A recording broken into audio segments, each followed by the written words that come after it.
Well, welcome tonight. This is a very special opportunity for us. As you know, we have been hosting the Survivance stories. This is generously funded with monies that came from the Field Foundation of Illinois. And so we're thankful that we've been able to receive the funding and begin these stories. What we've been doing is going through Chicago, and we're starting in that city. Kai Love is from Chicago, and I'm from Michigan. And so we're getting into the space of expanding, coming to Michigan next. We want people to know what life has been like 1 year and now a year and 2 months in the pandemic. So we're speaking to leaders such as our special guest tonight, Dr. Wiese, Chicago leader. I'm just going to read a little bit of her accolades. She has served as the president of the American Indian Association of Illinois and as well the president of the Native American Educational Services Incorporated. She is tribally enrolled in Minnesota White Earth, Ojibwe. She's just awesome, period.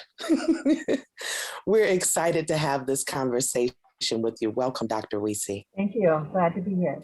Wonderful. We want to start with a timeline. So take us to January 2020. The new year has come in. What did you do? Any traditions or any family time? It's kind of set the stage for us with how normal life was for you in January 2020. Oh my goodness. It's almost hard to imagine what it was like. I should have kept a journal, but I didn't. I think that we were just concerned about keeping our organizations going and keeping open, and that the winter we still run our after school programs. We used to do that, and our community workshops, and been involved also. I'm chairman of the board of the Chicago American Indian Health Clinic. So involved in health since for about the last 2 years in American Indian healthcare in the city. So that's been, I'm sure we were going to meetings and, conducting our programs via live until everything did close down because of, when COVID got, they realized that it was getting worse and that we needed to pay attention, and we did want, what could we do so our people wouldn't get sick and that kind of thing. So we spent efforts, educational, yes, and collaborative efforts with other people in our community, other organizations, and then also we started planning with our American Indian Health Services. So there was kind of a lot of things that started changing early on when we realized what we would have to do in order to keep our community safe and still up and running. So much to consider, especially when you're connected with planning organizations and response organizations, especially for specialized populations or populations that are not receiving all the necessary resources already. Mm-hmm. Underserved is the word that they love to use, or medically underserved when it comes to us. So can you talk to us about the American Indian Health Services? When were you all mobilized and realizing, like the rest of the nation, that there's a problem? Were you able to get testing underway right away for COVID, or how was that process for you? It took a while. We were supported by the state and the city in terms of getting testing and setting up testing in we have a very small clinic on the northwest side on Montrose and West Montrose, and so that we were able to establish outdoor testing via vehicles and going, and so didn't take too much time really. The testing, it came pretty quick, and then there were many people wanting to be tested, and so there was a hiring of professionals who would do that testing, and then also we had security. Because there were some reports that people were disrupting, that were even believing that there was a virus, they were disrupting testing. So then we hired security early on to make sure that didn't happen in our facility. Wonderful. How many people are being serviced or are served normally from the American Indian Health Services? How much would you estimate? We're probably one of the smallest clinics in the city. We serve about 600 to 1,000 people per year. Mm-hmm. And that's with them being mostly the primary care doctor located there. American Indian people can get free service there if they are tribally enrolled or descendant, Mm-hmm. but then they are also eligible for Medicaid and Medicare, so some of their other services are provided with other providers throughout the city and the county. So I said, but our numbers rapidly increased as people came because we were the only testing site that they knew of that was small and they could get, pretty rapid testing. They didn't have to wait in long lines and let's say in other facilities. So we did start to see increases in our service area. Wonderful. That is wonderful. I didn't know about the clinic actually. So that's some good information to have, most definitely.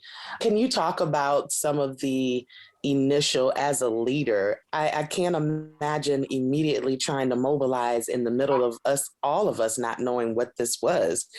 And then March happens, 2020, and it's like everybody go home, everybody quarantine, everyone shut down. As a leader, what were some of the things that you were thinking and processing at that time? Well, I was very concerned about our elders in our community because all of the cases that were in the nursing homes, and then we also started to hear reports about American Indians being the hardest hit in the whole country. Yes. Because reservation areas, let's say in the Navajo reservation areas, they lack running water. So it's very difficult to wash your hands and keep everything sanitized if you don't even have running water. And then we realized that then there was the shortage of PPE. And then we realized that, that when people started getting laid off work, that most all of our people in our community are low income. We knew that that was going to hit them hard in terms of rent, in terms of food. Luckily, as I said, we do have all of our American Indian organizations are part of a group called the Chicago American Indian Community Collaborative. And we've been organized for about 8 years now. So at least we were able to communicate what every organization was going to be able to provide. So we knew right as everyone in the beginning, there was no money.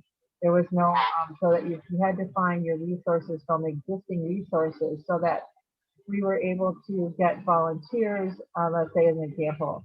And we had volunteers at our organization who were sewing masks early on when there was no, paper masks to buy in the stores.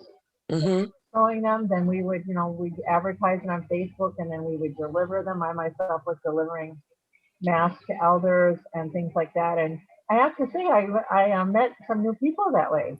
Wow. Like, That's a bright spot. it was great. I go, wow, this is actually kind of fun. It's really time consuming and it's hard because there's a lot of back and forth with getting when are people, are going to be there. When can someone be there to open their door for them? Or, I mean, we weren't going to the door. We were just leaving stuff on the doorsteps. But, and then the people who were the seamstresses who were willing to make, like there's hundreds of them. And then we even started sending them to the, families who lived on reservations in other states. I mean, so it really happened. People, as we saw, I think all over the internet, people mobilized very quickly around, getting masks to people. Then it was food. Then other people were working on food. So then they started coordinating with people that were going to deliver food because we knew there was going to be, there was a shortage in the stores. Oh, yes. So, I mean, the food and water. So people began mobilizing around those issues. And we even had the Ho-Chunk Nation, which is a tribe in Wisconsin, and truckloads of food to our community to distribute to our community at large and other people that needed food. So that was quite amazing. I think those are the greatest takeaways from that people came together and that they helped each other in other community. They worked with other communities and then slowly we did start to see that people could apply for funding for different services. Our collaborative did apply for funding and they got some city funding to actually provide some small, very small direct payments to people. So as other groups had done, so we were able to get in on that, and I think we ended up getting able to give maybe a couple payments to people in the whole last year of maybe like $200 or $300. It's not a lot. That's significant, but it's enough to keep some families in milk or water or things like that. And then there's certainly, and the biggest gap, of course, has been rent. And I don't know of anybody that really got in on the rental assistance. There were so many people that were already had rental difficulties. I Yes. worked on housing, and I know that there were 10,000 people on Section 8 waiting lists. This is before COVID. Once the ban on evictions is lifted, we're going to see that increase. So there has been really no help come into our community for rental assistance. So that's one of my biggest concerns for the future. Probably about 4 months in, we got donations of paper masks. Nice. Our community did, and so we began offering drive-by pickup, again, delivery to senior citizens were our biggest target group because they were the most likely to severely ill. Mm-hmm. So we did that. That was pretty fast. And then as things got organized with the city and state, then then we headed towards being able to do the vaccines and testing. But those are all the kinds of things we went through. And then of course, trying to keep our community together via Zoom. Yes. Everyone has fancy phones and fancy computers. So I want to give a shout out to the Field Foundation that did give us a small grant to be able to continue our program, a children's program, doing something similar to what you're doing, and teaching children and youth about journalism and media production and interviewing and interviews and that kind of thing. So we got that, and my main effort with that was to, of course, to teach the youth something, but also to pay them stipends so that they could help pay for their cell phone. So that's what we've been doing throughout. I like that. Smart thinking. It's that type of ingenuity, though, Yeah, we had to. There was no way that people, that especially youth, could keep in contact with each other and through our programs and that kind of thing without cell phones. Early on, we were connecting with CPS and trying to make sure that our children and teens had the equipment and the internet and were attending their classes, because we did lose some students dropped out, and also students that are now behind. And I just talked to a parent today, and their children might have to go to summer school. And it's been so difficult on parents. And parents who tried to work and then who were not working from home, it was frightening. We had parents that COVID did hit their homes, but thank goodness everyone lived so that we didn't have a tremendous number of deaths in our community, even though early on we did have some of the very first deaths in Chicago were among American Indian people. There's a lot that happened in between, but I guess that's kind of the big summary of the kinds of things that we've been doing. I'm so glad to hear these things and to learn these things, because I think that's something that we've learned since we've been doing these stories, is that communities really turned inward, and to each other, and neighbors turned, and then it swole, it really had to spread, throughout the country, from people to persons to people. When you were saying some of the communities, like the Navajo community, didn't have water, I immediately thought of Flint. Right here in Michigan, Flint still doesn't have clean water. They're still dealing with lead water issues. They're still dealing with replacing the pipes. But of course, that's not the main narrative now. And life is still going on in the middle of this pandemic and as we know it. You had mentioned something about education, which I think is really important. I know in Michigan, we're talking about all the standardized testing that we do, and what will that look like now? Are we counting scores? And as we've kind of laughed back and forth on our show, did you get an A or did you get a pandemic A? Yeah, I mean, really, it's been tough on teachers. Yes, too. it is. So what are your thoughts in terms of the future of education overall? Just what new direction? Because some parents have found that virtual learning does work better for their kids.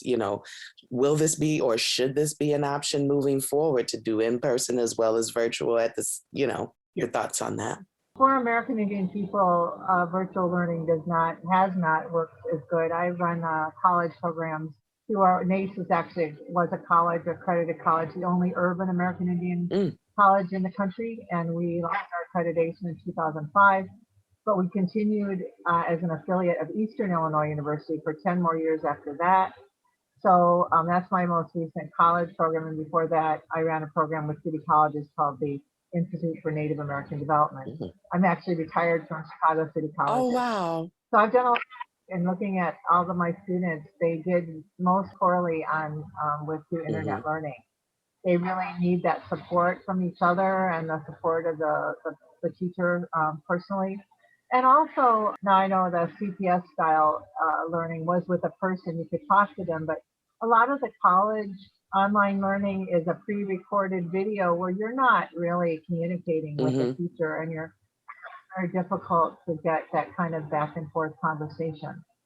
So I'd say I'm hoping that that it doesn't become too widespread, the internet online learning, because American Indian people have one of the highest high school dropout rates, along with many other underserved populations. And but our history is a little bit different in terms of that.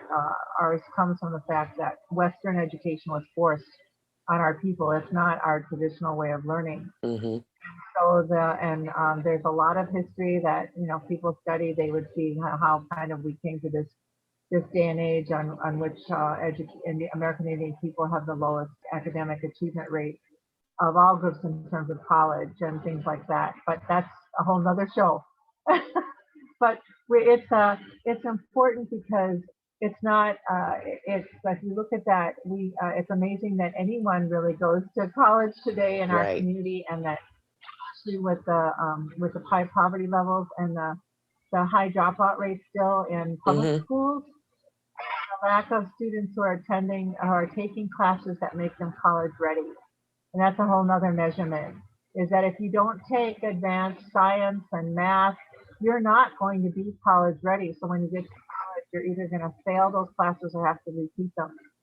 And so there's all these, and then of course the price has just gone up. The cost of college has just grown so incredibly high. I mean, I went to city colleges when it was free. I mean, it wasn't that long ago. And so now it's really high. It's getting comparable to four-year universities. So again, even the city college, I mean, I think that was a discussion at one point with President Biden, talking about free community college, and it should be. Yes. But the other thing that will be a barrier for all of our people is if they make the requirements too rigorous. Then they won't be able to get in. It'll be just like the system in the 60s, when our people couldn't even get through the front door. So before they opened it up, and the community college system really grew because of after World War II. But so there's a lot of challenges in our future, and this is not helping us because this generation is going to be behind. It doesn't matter if they're in college, if they were in. So I do have a couple college students that are doing okay, but they are really good writers, and they were really good students to begin with. So again, you have this gap. You have the really good students, they're going to make it, they're going to figure it out. But then you have the kind of students that are not, they're having difficulties. So they're even having more difficulties during COVID. So I'm very concerned about them. And then also the young people who are going on to, let's say I talked about, who are going on to high school that are not prepared for high school. So then if they're not prepared for high school and they get there, which, like you said, is going to be the COVID passing, it's not going to help them. They're going to be behind that whole first year. And then that's dangerous. But for us, that transition year, all the research says is where most of our kids drop out. Yep. That's going to be very, very crucial and difficult. And my programs and our volunteers are going to stay on top of that, and hopefully we can keep the kids, in there and working at it and working with the parents. The parents are just they're struggling with their own lives, and this is extra on them. They do not want to see their kids fail. It puts on another pressure that you really weren't expecting at all, this is what kids do. They go to school, they do, the homework, they do the things that they're supposed to do in that environment. And then everything and everybody is at home, theoretically. And it just changes the dynamic. We've had a psychologist on before, and she works in the school district. And that was one thing that she talked about impacting her job, providing mental health services in the home now is very different when you have the kid on Zoom and mom is right next to them, or dad or whomever, whatever caregiver is right next to them. And sometimes it doesn't allow for the privacy that we were expecting. Kyla? Yes, and you actually transitioned very well into what my question was. We know, kind of representing the African American, African Caribbean community, that cultural competency is so very important when you're in the midst of a trauma situation. And we are wondering what has been some of your cultural challenges with how either services are being offered by the government or support that's being offered by the city in reference to being able to serve your people, to ensure, that they're sensitive to the cultural differences and what's necessary to bring about like a healing space. Oh man. Did I open up a can of worms? Well, even before COVID, we were working on things like trying to remove mascots from the public schools.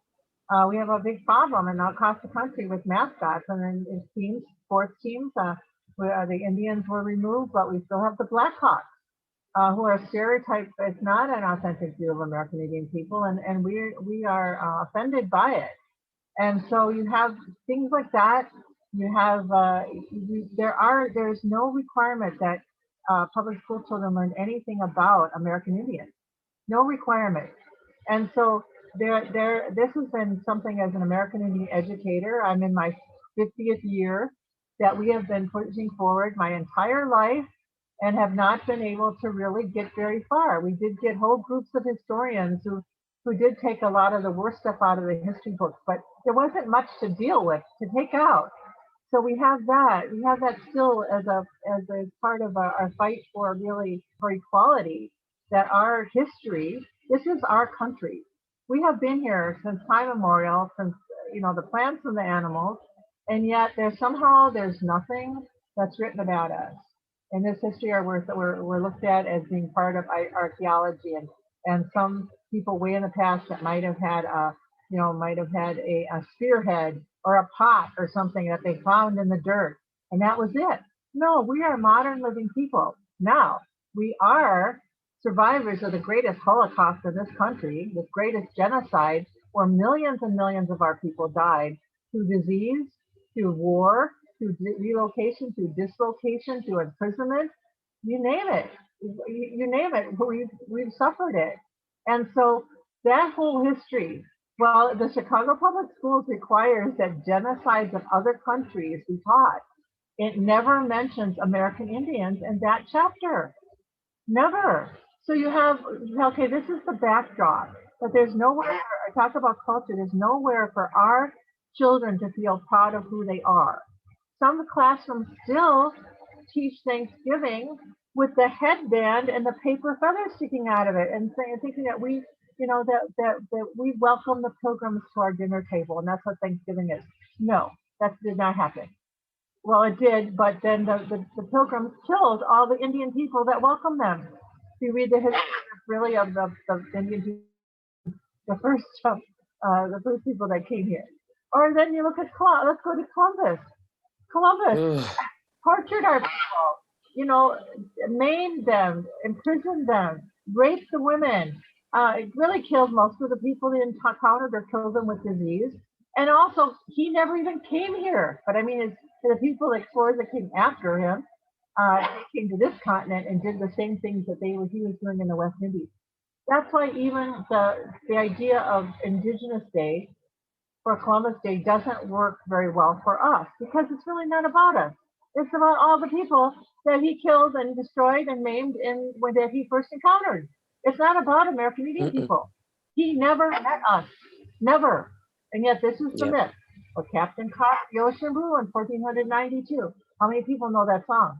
We're taught it as children. So, right, we're taught that as children. So this is the backdrop. There's nothing for our Indian children to be proud of in the Chicago public schools. Now, what we try to do is we are really the only place in Chicago that teaches, that gives any workshops about American Indian history to American Indian children. In our after-school program, we cover American Indian languages, history, music, dance, culture, and spirituality. There is an American Indian church here. We don't have an American Indian church. We have an American Indian program in the Catholic Church, but that's not our spirituality. If you could imagine what a huge job that is with no funding to do it. My organizations receive no federal funding, no state funding, no city funding. I mean, this year, I think the field was the only one that funded me. Wow. So that kind of gives you, again, of the lack of resources. Because the government really wants us all to go away. And so we were relocated to the urban areas in the 1950s on a project called the American Indian Relocation Act. Then at the same time, they were terminating American Indian tribes. So they were saying, no, even though you gave us millions of acres of land and we promised to take care of you for the rest of perpetuity and provide health and education, no, we just decide we're gonna break all those treaties again and just stop. You're not gonna have anything, and that's it. And at the same time, they cut those treaties.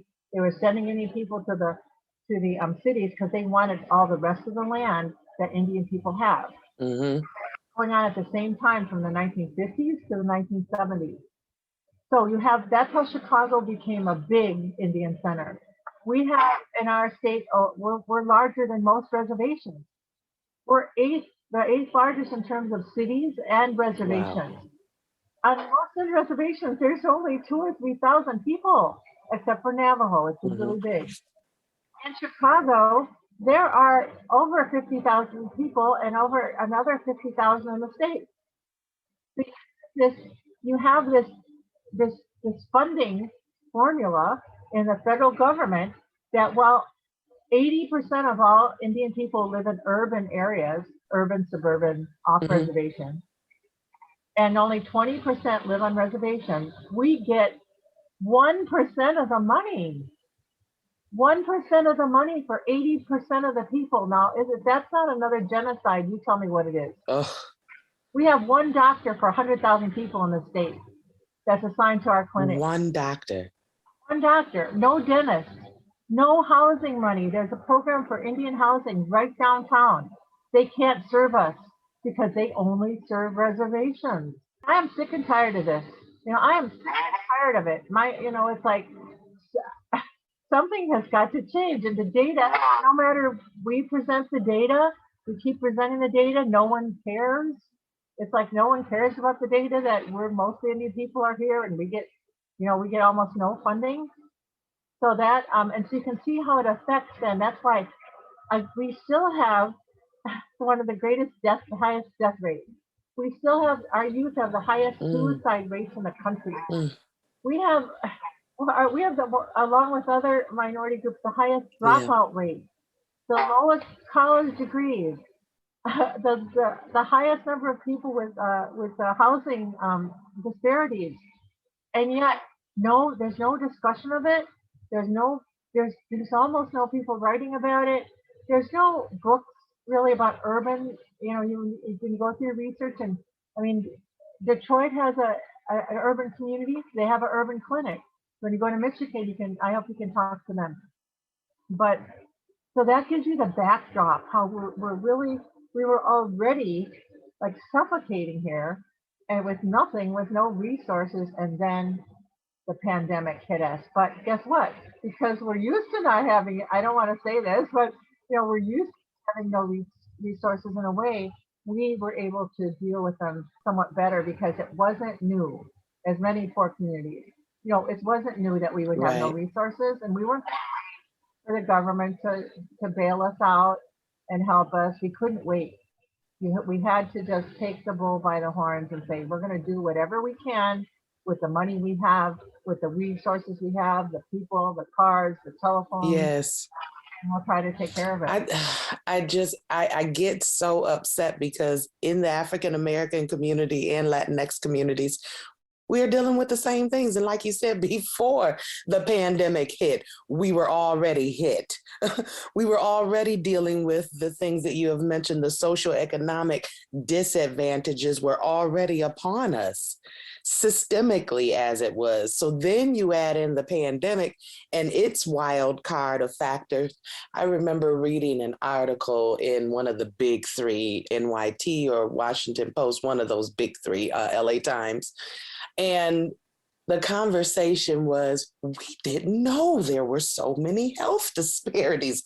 Oh my goodness, it's 2020 and people don't have access to doctors and family care. Well, why don't, and I'm like, where have you been?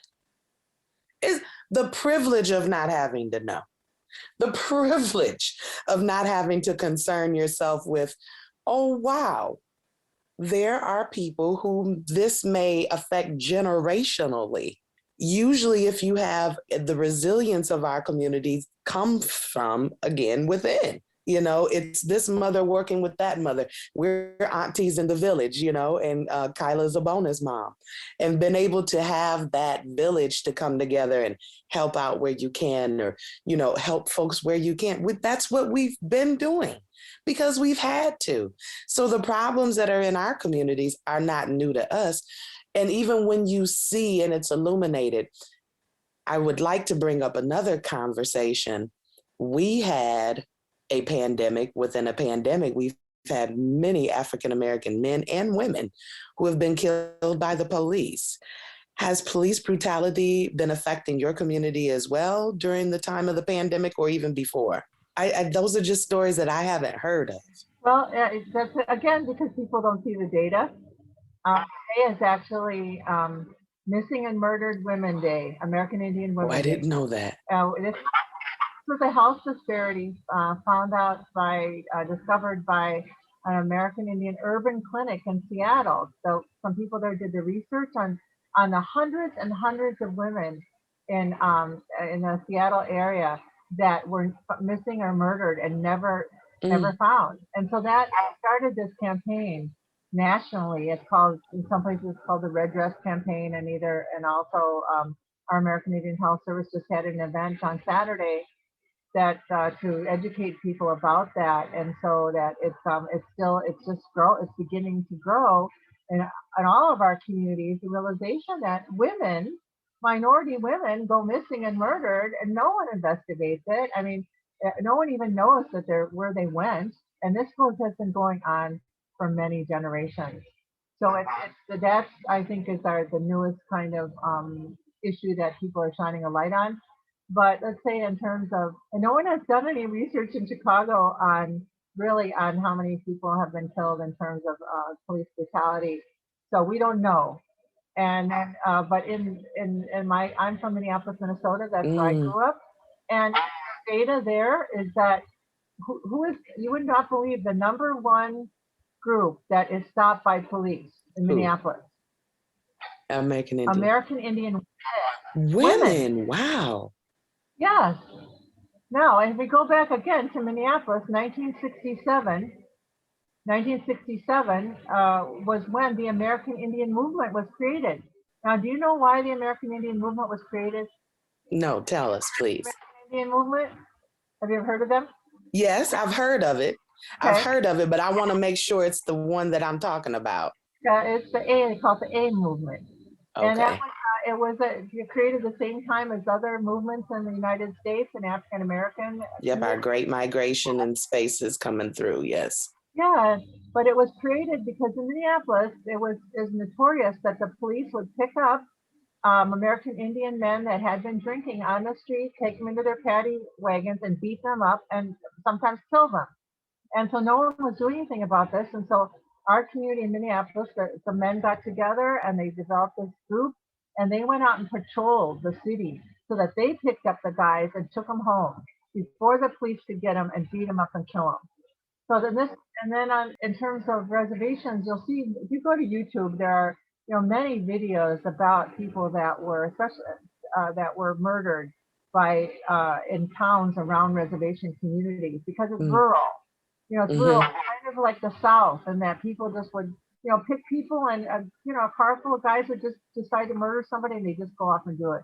No reason, just in terms of racism. mhm, That in many areas before, let's say, I'd say going up onto the 60s, we were the only minority, American Indians. You see, there weren't any Asians, there weren't any African Americans, there were no Latinos. mhm. We were it. And then this racism was hundreds of years old. It wasn't nothing, it Mhm. wasn't new.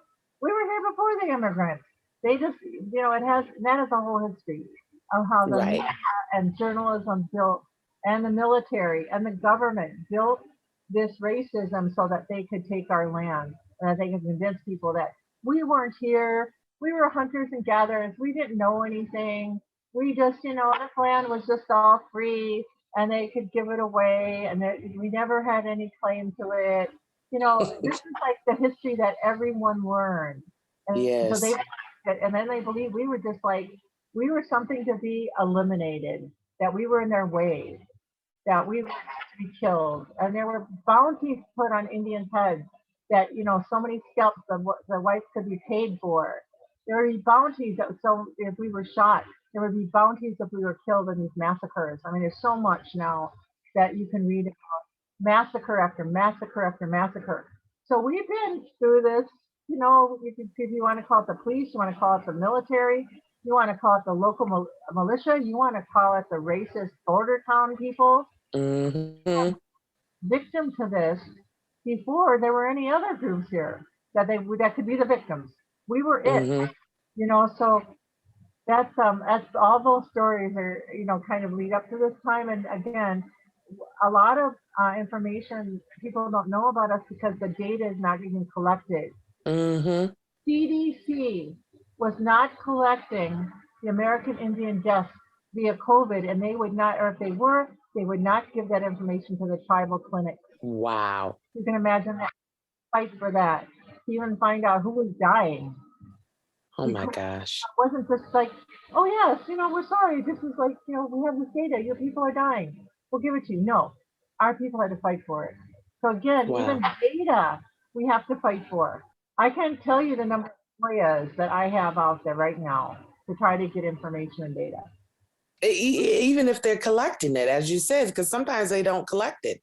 That's what happened with missing and murdered women. They didn't even know the people that were American Indian, and so they just, like, I don't know if they gave them some other race, but then the people's families knew, Right. that was my daughter and she was in our tribe, but they never asked, they never kept track of, and so this was a lot of great investigating that took place in Seattle to actually to start us with that movement. Mhm. Mhm. It's a lot to think about when you're talking about a moment in time and a whole year later and a couple of months after this pandemic. And I love how the eternal optimists, I guess I'll call them for to be nice, we're going to get back to normal, get back to normal. Where do you think that is exactly? Locate normal for us now. At this point, we're very much still trying to mobilize ourselves and get stable with whatever this is, and then looking towards the future. Probably some of the biggest lessons: we have to do better and demand better from the elected leadership, and also put in ourselves, if this is the way we got to play the game, I think it has to be on both ends, our own things that we can take care of, as well as getting into these systems until they're no more, being elected for office, running for school board, getting our kids going to college, whether it's just, I can think of a number of times that we've had our outreach within ourselves, thinking about the future. What would be the best thing to happen moving forward for all of us? If there was a wish list that we could send somewhere, what would we put on this wish list? Similar to what you said, we have to keep attacking the systematic racism that is in our country. good things. The pandemic has been, you know, I mean, it's been awful and terrible, the killing, but it reminds me of the 60s and the war in Vietnam. It brought people out. It said, look, we have got to stop the war. We've got to fight for women's rights, reproduction rights. We've got to do better in terms of how we're teaching our kids. You know, so this is the excitement of the time. We are in that time, is that people are mobilizing. I mean, it started with the election because we knew that we could not survive another, we could not survive the past president for 3 more years. So No. like, we had to do something. And so people, I think it started then, like you said, then people started saying, you've got to run for office. You've got to get on committees. You've got to work at getting out systematic racism in the court system, in the jail system, in the medical hospitals, wherever you see it. People have got to bring it out. And it's not many people want to do that. They don't want to, that's what hits them personally. My assistant, she goes, I go, why don't people care about this? She goes, well, because it hasn't hit them personally. So when it hits them personally, then they rally. Otherwise, it's really hard to get people to come out when something seems so far away and distant. And it's like I'm the biggest promoter of trying to get people out to talk about urban Indian issues. Because even I love President Obama. He was fantastic, and I have my picture of me and him right here. I'm going to get. Aren't you lucky? Nice, yes. I met him the night before he declared his presidency. He was at a Unity. Oh my gosh. And nice. And so I wrote to him and all the people in the White House their entire time there to ask someone to say the words urban Indian. Never. Nobody. No one would say it. You want to know why? Why? Then they'd realize it was an issue. Somebody would have to work on it. Nobody in the education department would say it. Nobody in health, and it's like I couldn't get anyone there to say it. And I love it. If I ever talk to him again, I'm going to ask him if he even ever got my message, because I wrote it and called, and I don't know if he ever did. And then he did visit a reservation. But you see, again, that's where the minority of people live. The majority of people live in Chicago like me. So that in other cities. So that's my only question I want to ask him if I ever get to meet him again. Well, we hope you do get to meet him again. That would be a lovely follow-up. So I think I'm hoping that this activism continues, and that in terms of our community, that we can continue to rally people involved. So I think people are still struggling. They're still struggling with, rent and food and their kids. And so the majority of our people are not the kind of people. There's actually been research done on it. We have a lot of introverts. So people are not going to be out there, giving speeches or talking in hearings. They're not going to write letters. They're not going to march. We're not the kind of people that march. Like, people try to get people to protest at the Lane Tech High School mascot removal.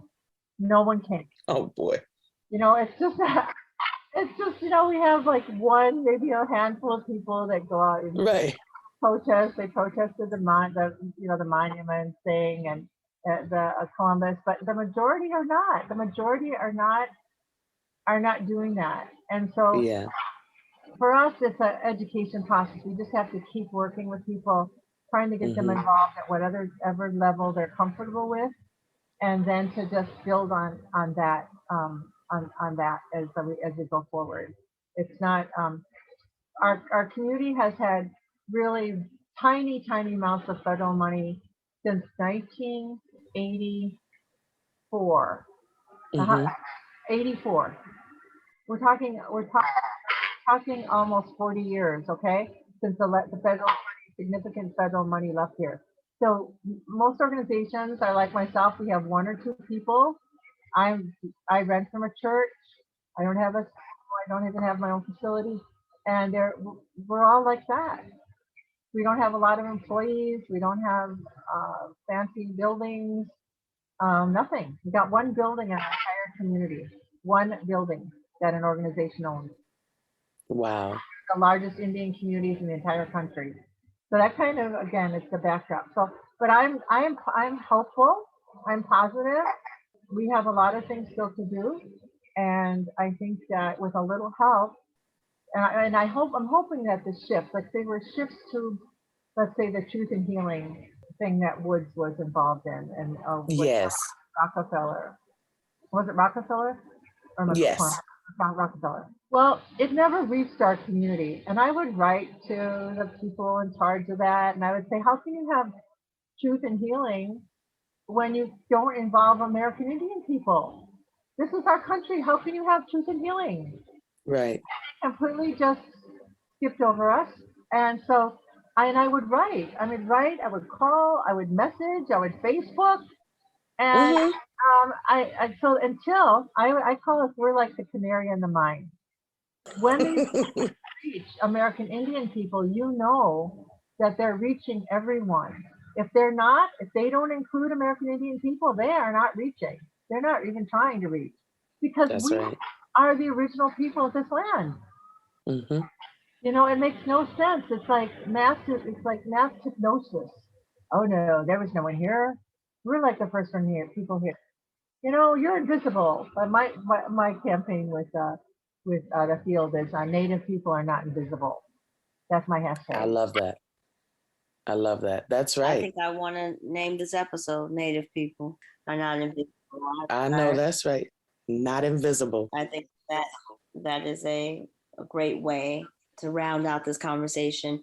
Dr. Wiese, you have ignited such a spark in both Leticia and I would say. We consider ourselves allies to many communities, and certainly take up the mantle and stand in solidarity in the struggle. Yes. As we all try to collectively coexist, but ensure that people don't forget who we are and what our stories are. And so you sharing this information today certainly was a step in the right direction.